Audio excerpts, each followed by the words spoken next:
Welcome to Heartbreaker, your love radio. The night was impeccably clear, with a full moon softly illuminating the Beaumont mansion. Inside the grand residence, a string orchestra played classical melodies that reverberated through the halls adorned with exotic flowers and shimmering crystal chandeliers. The guests, dressed in elegant attire, moved gracefully, savoring gourmet canapés and the finest champagne. It was a special night, Louise Beaumont's 25th birthday. Louise, a young woman of ethereal beauty with eyes reflecting both charm and melancholy, looked stunning in a sky-blue dress, custom-made by a renowned Parisian designer. However, behind her polite smile and impeccable manners, there was a palpable unease. She couldn't shake the feeling that something was wrong. "Happy birthday, darling," said her mother Eleanor, approaching with a gleam in her eyes. "You look magnificent tonight. Everyone is dazzled by your presence." "Thank you, Mother," Louise replied, forcing a smile. As Eleanor moved away to greet other guests, her father, Richard Beaumont, a stern-faced businessman with an imposing posture, approached Louise. He held a champagne glass and looked at her with a mix of pride and something Louise couldn't immediately identify. "Louise, I need to speak with you in private," Richard said, guiding her to a more secluded corner of the hall. Louise felt a chill down her spine. Her father rarely spoke to her privately during social events. They reached a small office adjacent to the main hall, where Richard closed the door behind them. "What's going on, Father?" Louise asked, her voice trembling slightly. Richard took a deep breath before responding. "Louise, you know our family has always valued tradition and financial security. Today, besides being your birthday, is a very special day for another reason." Louise frowned, confused. "What do you mean?" "We have promised your hand in marriage to Mr. Harrison," Richard said with calculated firmness. Louise felt as if the ground had disappeared beneath her feet. "What? How could you do this without talking to me?" "It wasn't an easy decision, but it's necessary," Richard replied, trying to remain calm. "Mr. Harrison is a powerful and influential man. This marriage will ensure our family's stability." "I can't believe this," Louise exclaimed, feeling anger and betrayal bubbling inside her. "You and Mother always preached about freedom and choices, and now you sell me like a commodity." "Louise, please understand," Richard pleaded, but his voice lacked the softness his words suggested. "We're doing this for the greater good." Louise couldn't hear any more. She ran out of the office, ignoring the curious glances of the guests as she crossed the main hall. She needed to get out, to get some air, to escape the golden prison her parents had built for her.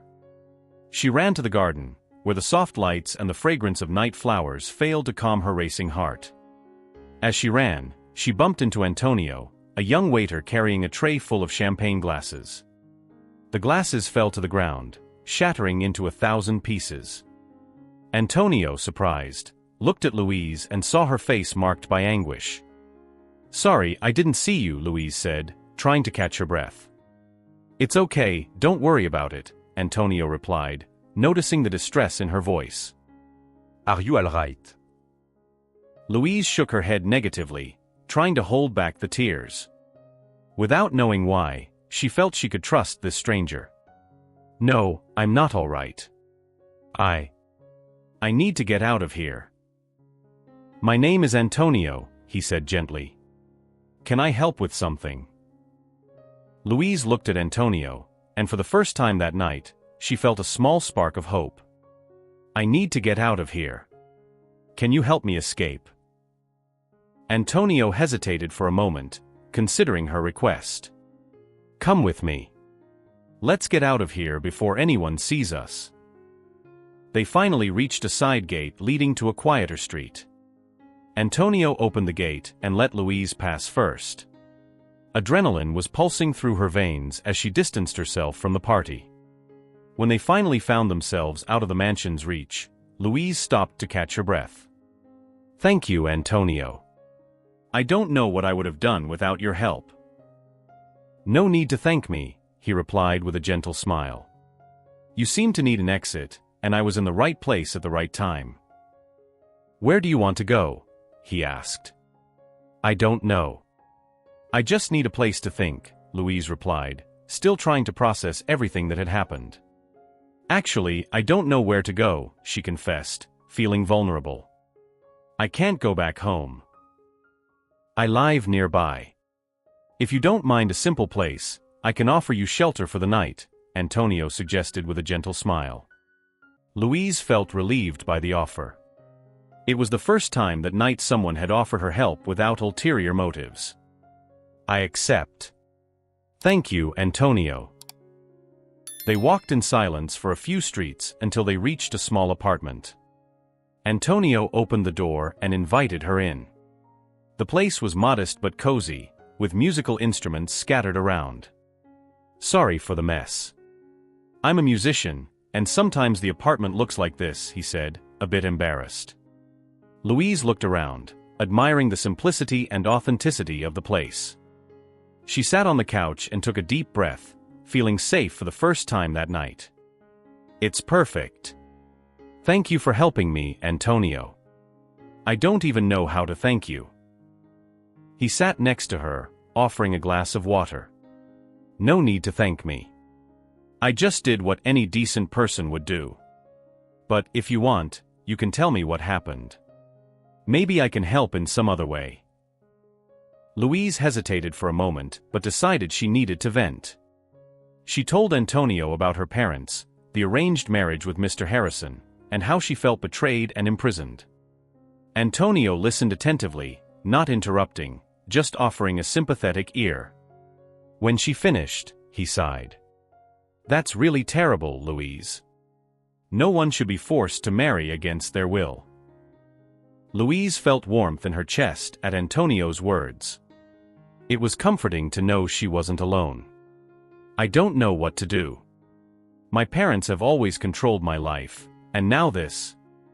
I just want to be free, to follow my own dreams. Antonio smiled understandingly. I get it. You know, I have my own dreams too. I want to be a musician, but it's tough to make it in this field. I work as a waiter to pay the bills, but I've never given up on my dream. Louise looked at him with admiration. You seem so determined. I wish I had that courage. Antonio shook his head. You have more courage than you realize. Now we just need to figure out how you can follow your dreams without being trapped by others' expectations. The conversation continued into the night. They talked about their passions, fears, and frustrations. Louise shared her love for art and her dream of opening a gallery. Antonio, in turn, shared his musical compositions and how music was his escape.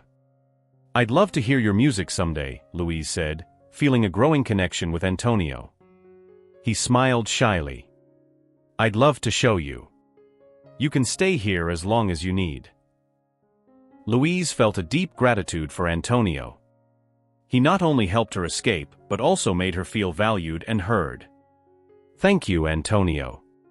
You have no idea how much this means to me. In the following days at Antonio's modest apartment, Louise experienced a freedom she had never known. The two explored the city together, visiting art exhibitions, small cafes, and live music shows. Each day was a new discovery, and Louise felt more alive than ever. One morning, while having breakfast, Antonio broke the silence. Louise, I've been thinking. Have you ever seriously considered opening an art gallery? I mean, not just as a distant dream, but as something you can start planning now. Louise looked at him, surprised by the suggestion. I always thought it was impossible. My parents would never support it, and I don't have the resources on my own. Antonio took her hand, looking into her eyes. Sometimes, dreams seem impossible until you start working on them. And you're not alone. I'm here to help, and I'm sure we can find others who share your passion. Louise felt a wave of hope. For the first time, the idea of opening her own gallery seemed tangible.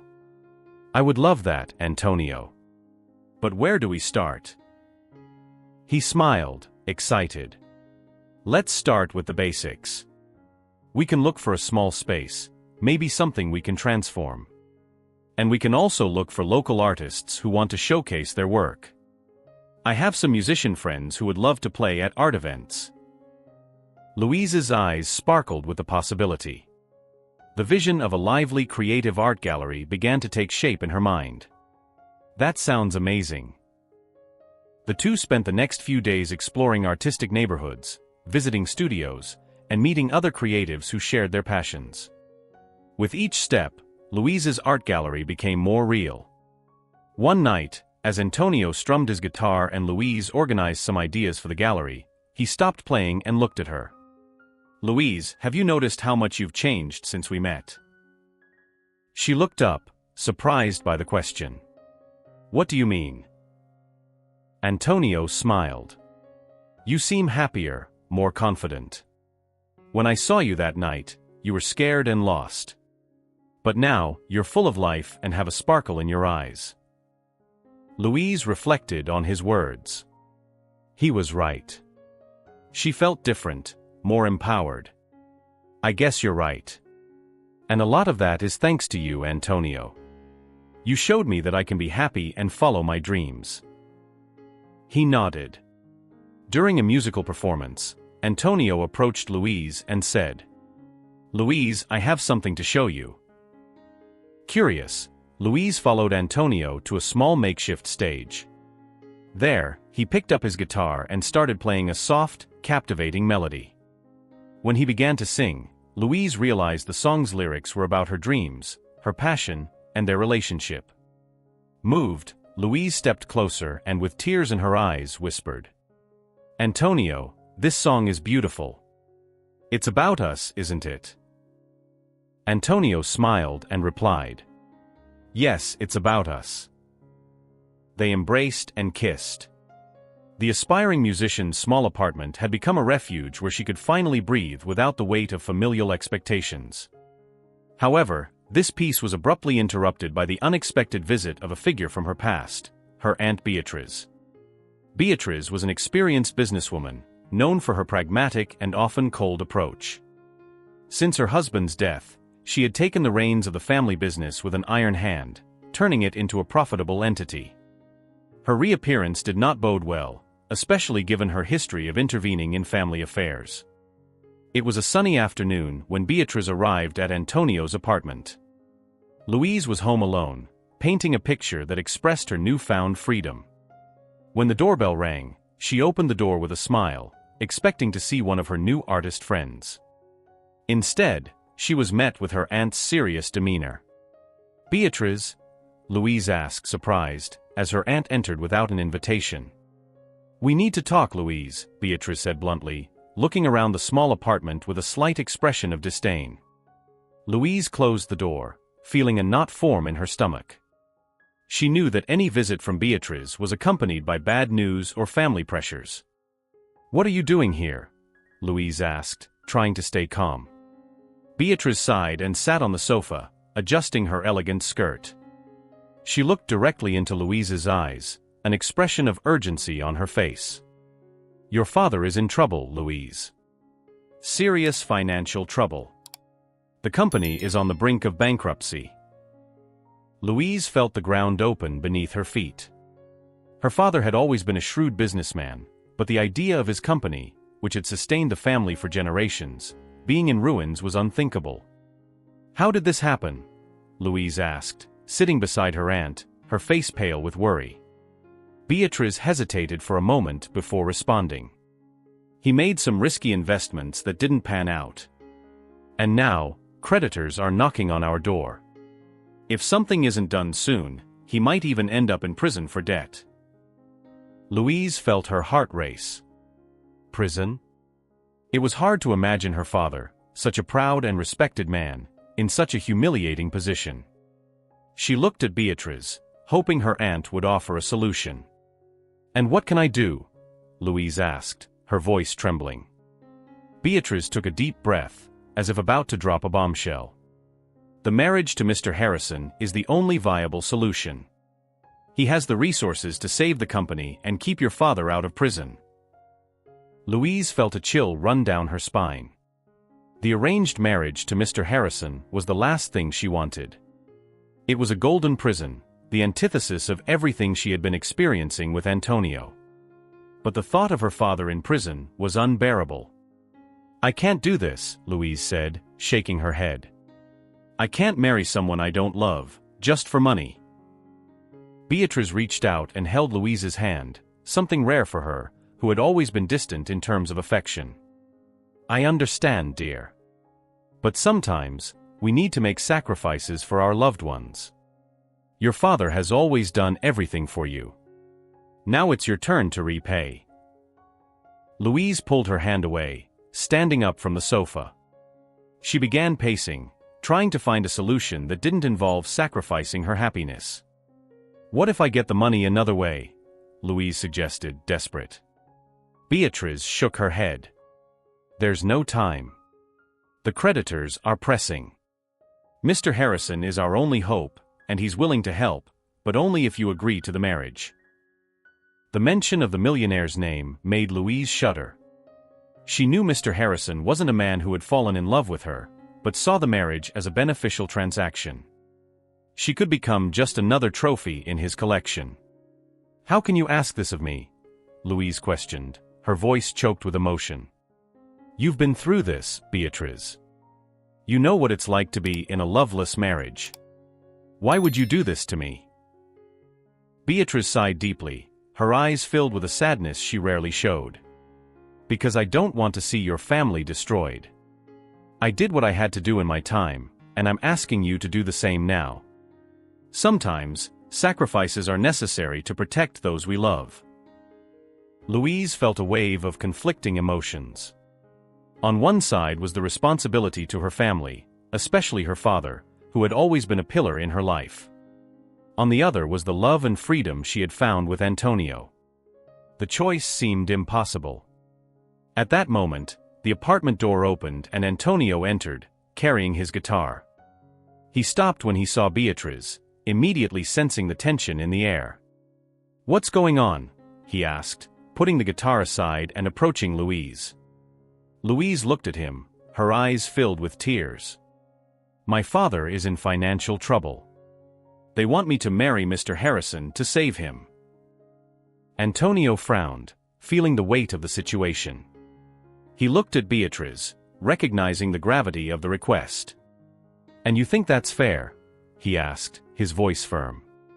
"Forcing Louise to sacrifice her happiness for money?" Beatrice met his gaze with equal firmness. "Sometimes life demands difficult sacrifices. And this is one of those times." Antonio held Louise's hand, as if trying to transmit all the strength and support he could. "There's always another way. We can't just hand Louise over to a life of unhappiness." Louise squeezed Antonio's hand, feeling torn between two worlds. She knew that no matter what choice she made, someone would get hurt. And at that moment, she felt the crushing weight of family responsibilities on her shoulders. Beatrice stood up, smoothing her skirt. "Think carefully, Louise. This decision isn't just about you. It's about everyone you love." With those words, her aunt left the apartment, leaving Louise and Antonio alone. Antonio embraced Louise, feeling the tension in her body. "We'll find a solution," he whispered. "We won't let them force you into something you don't want." Louise closed her eyes, trying to find strength in Antonio's words. But the reality was relentless, and the pressure to save her family was becoming increasingly suffocating. Louise's decision to sacrifice her own happiness for the sake of her family was a moment of great anguish and suffering. After her aunt's visit, revealing her father's true financial condition, Louise found herself at a moral crossroads. The following night, after the conversation with her aunt, Louise and Antonio sat on the small sofa in his apartment, which now felt more cramped and oppressive than ever. Antonio was finishing playing a soft melody on the guitar, while Louise watched the notes float through the air, feeling a growing sadness. "Antonio," Louise began, her voice trembling. He stopped playing and looked at her, immediately sensing something was wrong. "What is it, my love?" he asked, evident concern in his eyes. Louise took a deep breath, trying to gather the courage to say what needed to be said. I can't continue this. Us. I need to go back to my family. Antonio was silent for a moment, trying to process her words. But why? What happened? We're building something so beautiful together, Louise. She lowered her gaze, unable to look at him. My father is in serious financial trouble. If I don't accept the marriage to Mr. Harrison, he might go to prison. I can't let that happen. My family needs me. Antonio stood up, frustration and pain visible on his face. So you're going to give up on us? You're going to sacrifice yourself for a life you don't want, with a man you don't love. Louise felt the tears begin to roll down her face. It's not a matter of want, Antonio. It's a matter of need. I can't be so selfish as to let my family fall apart. He approached her, holding her face in his hands, forcing her to look into his eyes. We ran away once, Louise. We can run away again. We can find a way to help your family without you having to marry that man. She shook her head slowly, feeling the weight of her decision. Not this time, Antonio. I need to do this. It's the only way. Antonio let go of her and stepped back, feeling helpless and devastated. So that's it, he said, his voice full of pain. You're really ending us. Louise nodded, her heart breaking with each second. Yes. I'm so sorry, Antonio. But I don't see any other way. He turned away, closing his eyes for a moment, trying to control his emotions. When he finally spoke, his voice was calmer but filled with sadness. If this is your decision, I'll respect it. But know that I won't be here forever. Louise felt a piercing pain in her chest. She knew she was making the right choice to save her family, but that didn't make the decision any less painful. I love you, Antonio. I always will. He didn't respond, just watched her as she gathered her things and left the apartment, leaving behind the man she loved and the life she had longed for. Upon returning to her parents' house, Louise was greeted with hugs and tears of gratitude. Her father, visibly relieved, thanked her profusely. Sweetheart, you have no idea how much this means to us. I'm so proud of you, he said, holding her hands firmly.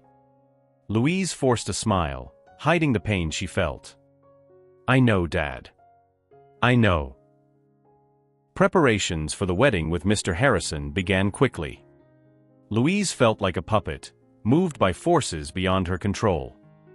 The days passed in a blur of commitments and arrangements, and she felt increasingly trapped by the fate she had chosen. One afternoon, while trying on her wedding dress, her mother entered the room. There was a mix of pride and concern in her eyes. Louise, are you sure you want to do this? Her mother asked softly. She looked in the mirror, seeing her reflection in the white dress. She looked like a stranger. No, Mom. I don't want to. Her mother sighed deeply, approaching and holding Louise's hand. I'm sorry you have to go through this, dear. If there were another way. Louise just nodded, unable to find words to express her pain. Finally, the wedding day arrived. Louise felt like she was in a nightmare, each step toward the altar taking her further from her true happiness. Mr. Harrison was there, with his cold, calculating smile, waiting to seal her fate. During the ceremony, while the priest spoke, Louise couldn't stop thinking about Antonio. His laughter, his music, how he made her feel alive. But now, all of that seemed like a distant dream. When it came time to say, I do, Louise hesitated for a moment. Her father's expectant look pressured her to move forward. With a heavy heart, she finally spoke the words that would seal her fate. Yes, I do. After the ceremony, during the luxurious reception, Louise felt like a prisoner in a golden castle. She smiled and greeted the guests, but inside, she felt empty. Mr. Harrison, now her husband, approached and held her by the waist, whispering in her ear. You made the right choice, Louise. Now everything will be fine. She forced a smile, but inside, she knew nothing was fine. She was trapped in a loveless marriage, sacrificing her own happiness for her family's sake. As they danced their first dance as husband and wife, Louise looked to the horizon, wishing with all her heart that she could be somewhere else, with someone else. The superficiality of the world she now belonged to was suffocating. The parties, dinners, and social gatherings with the business elite had become routine. On these occasions, Louise felt like a puppet, always by Harrison's side, smiling and waving as expected. It was a gala dinner at a renowned art gallery. As she entered the space, Louise felt a mix of excitement and sadness. Art had always been her passion, and she had dreamed of opening her own gallery, a dream she had shared with Antonio. However, reality hit her hard when she realized that, even surrounded by magnificent works, she felt disconnected. "Mrs. Harrison, it's a pleasure to meet you," said one of the gallery's curators, extending his hand to greet her. Louise smiled politely. "The pleasure is mine," she replied, trying to hide the melancholy in her eyes. Throughout the evening, while Harrison discussed business with other magnates, Louise wandered through the gallery, admiring the works. She stopped in front of a painting that caught her attention. "Beautiful, isn't it?" A male voice pulled her out of her thoughts. Louise turned and found a middle-aged man, elegant but with a gentle look. "Yes, it's magnificent," she responded. "It captures something real." "I'm the artist," he revealed with a modest smile. "It's rare to find someone who truly feels the art, rather than just seeing it as an investment." They talked for a while, exchanging impressions about art and life. However, Harrison's arrival interrupted the moment. "Louise, we need to go now," he said, in a tone that allowed no discussion. She followed her husband, feeling like a puppet once again torn away from something that brought her a glimpse of happiness. Louise sat in her luxurious room, decorated with expensive furniture and artworks that brought her no comfort. Her marriage to Mr. Harrison had become an unbearable burden. She felt suffocated by the superficiality and coldness that permeated her new life. Every day, she wondered how she had reached this point, how she could have been so cruelly manipulated by those who should have loved her. One day, while rummaging through her father's old documents, she found something intriguing. Among contracts and financial papers, there were a series of transactions that didn't make sense. Determined to understand better what was happening, Louise arranged a meeting with the family's former accountant, a trusted man who had worked with her father for years. "Mr. Matthias, I need to understand what happened to my family's finances before my marriage. There's something that doesn't make sense in these documents," Louise began, showing him the stack of papers. Mr. Matthias, a man with graying hair and tired eyes, adjusted his glasses and began to examine the documents.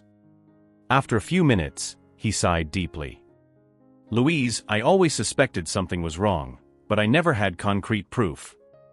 This looks like what I feared, a deliberate manipulation of your family's finances." "Manipulation? How so?"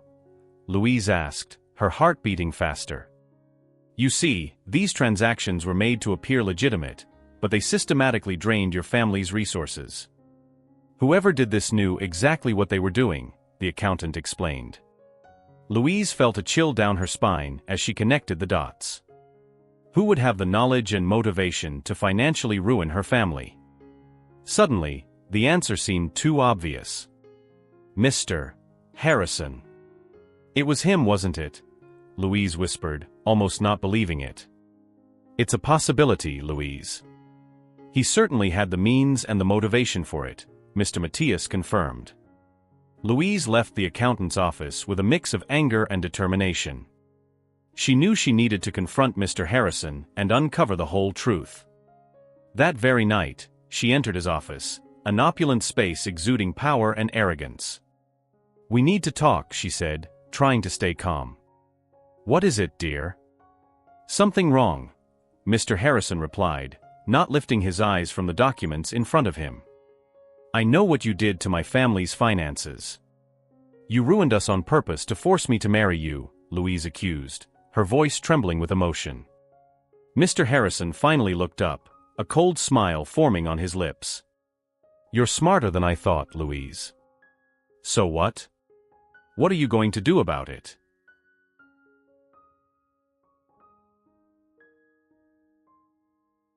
The coldness with which he admitted the manipulation left her speechless for a moment. But then, her anger turned into unshakable determination. "I will destroy you. I will expose the whole truth," she declared, before storming out of his office. Determining the next step was not easy.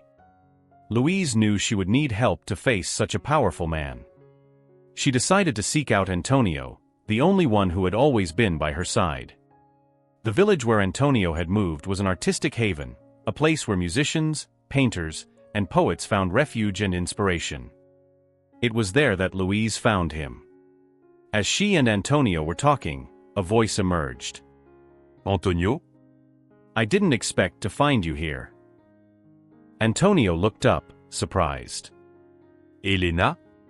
"What are you doing here?" "I'm back in town for a concert," she replied with a light smile. "I heard you were around, so I thought I'd drop by to say hello." Louise, standing beside Antonio, asked curiously, "Who is she, Antonio?" trying to hide the unease in her voice. "This is Helena," Antonio replied, visibly uncomfortable. "A long-time friend." Helena extended her hand to Louise with a gentle smile. "Nice to meet you. I'm Helena, a violinist." "And you must be?" "Louise," she replied, shaking Helena's hand. The atmosphere grew tense for a moment. Helena, sensing the situation, tried to ease things. "Well, I think I came at a bad time. I just wanted to say hello and see how you were doing, Antonio." Helena left to speak with the other musicians in the village, and when she returned, she overheard the end of Antonio's conversation with Louise. "Louise, I'm not here to disrupt what you and Antonio have. In fact, I admire the courage you had to escape from Mr. Harrison. I know what he is capable of." Louise looked at Helena, confused. "What do you know about Mr. Harrison?" "More than I'd like," she replied with a somber look. "I worked for him for a while. He can be very persuasive and cruel." Louise felt a mix of surprise. "How did you know him?" Helena sighed. "I lost years of my life working for him, and I don't want anyone else to go through the same. Besides, I really care about Antonio, and I know he cares about you." Helena's revelation opened a new perspective for Louise. She realized that, despite the initial rivalry, Helena could be a powerful ally. The meetings between Louise, Antonio, and Helena became intense and strategic. They delved deep into Harrison's operations, uncovering the frauds and manipulations he had orchestrated to force Louise into marriage. "We have to find a way to make this public," said Louise. "But we need to be careful." "Harrison has powerful allies," said Helena. Antonio agreed. "I know some independent journalists who could help us. They love a good story about corruption." Louise, motivated, felt a spark of hope ignite within her. As they planned, the relationship between Louise and Helena transformed. They went from rivals to friends, united by a common goal. Helena taught Louise how to play the violin, and in return, Louise helped Helena with her paintings, discovering a talent she didn't even know she had. "You have a gift, Louise," Helena said, admiring one of Louise's paintings. "Never let anyone take that away from you." Finally, the day of the big revelation arrived. With the help of the journalists, they gathered compelling evidence against Mr. Harrison.